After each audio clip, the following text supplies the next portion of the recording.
Hello， 大家好，今日 Yuki 喺中山嘅神灣鎮啦。咁咧，今日帶大家睇下怡景灣呢個樓盤點樣啦。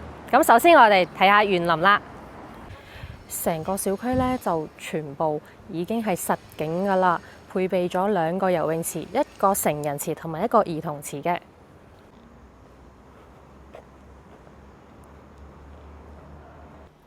咁而家咧就帶大家睇下怡景灣90方嘅戶型。咁入門咧就係廚房嘅位置啦。咁3件套咧都係做到俾大家嘅，可以睇下，仲預留咗冰箱嘅位置。好，咁再入到嚟啦，就係呢個餐廳位啦。哇！呢個餐廳位係真係非常之大嘅，大家可以放個圓台，可以喺度家庭聚餐啊。咁嚟到呢個客廳啦，哇，都係非常之闊落嘅。出到嚟呢個陽台咧，都係一啲遮擋都冇㗎。大家可以睇下，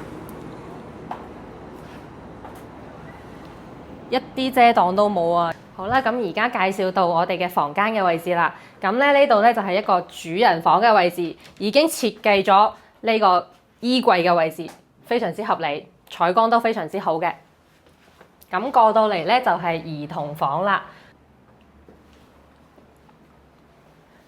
咁再過嚟咧就係長輩房啦。私密性咧都做得非常之好嘅，樓間距都 OK。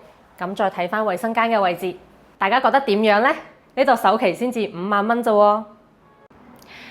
Hello， 咁而家咧就帶大家嚟到113方嘅戶型。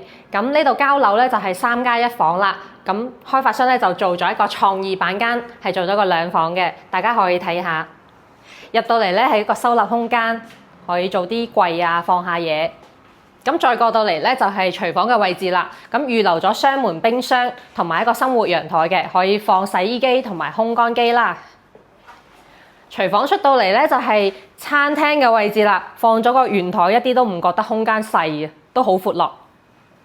過到嚟我哋客廳嘅位置就可以見到呢個一線嘅山景啦，大家睇下，真係非常之靚啊！好，咁介紹完呢度啦，咁我哋入去睇下啲房間啦。可以睇下呢個客人房，客人房都係做咗衣櫃嘅喎，同埋都可以睇到呢個山景，非常之靚。咁出到嚟咧就係我哋第一個衞生間，做咗乾濕分離嘅，非常之好。咁然後嚟到我哋第2間房啦，咁呢度咧可以改成書房、衣帽間都係冇問題嘅。咁跟住就係通往我哋嘅主人房，主人房嘅衞生間可以睇睇。咁呢個主人房咧都係做咗一個衣櫃嘅，同埋都可以睇到我哋呢個一線嘅山景。一起身你就可以見到咁靚嘅山景，心情有幾好。咁而家咧已經帶大家睇完呢個113方嘅戶型啦，大家覺得點呢？而家呢個戶型先至3個起，仲要送埋豪華家電禮包。咁呢個屋苑咧就係位於金鳳路同埋神灣大道北嘅一個交匯處。咁大家咧都可以睇到我身後嘅一個停靠站啊。咁坐巴士咧都可以直接返到香港㗎，30分鐘就可以去到港珠澳大橋珠海口岸。咁大家仲可以睇下我身後，已經係一個完全成熟嘅一個商業體啦，棋牌室、KTV、電影院全部都有啊。A few moments later， 2個人喺怡景灣附近可以食到啲咩呢？如果你中意食辣嘅話呢，可以嚟呢間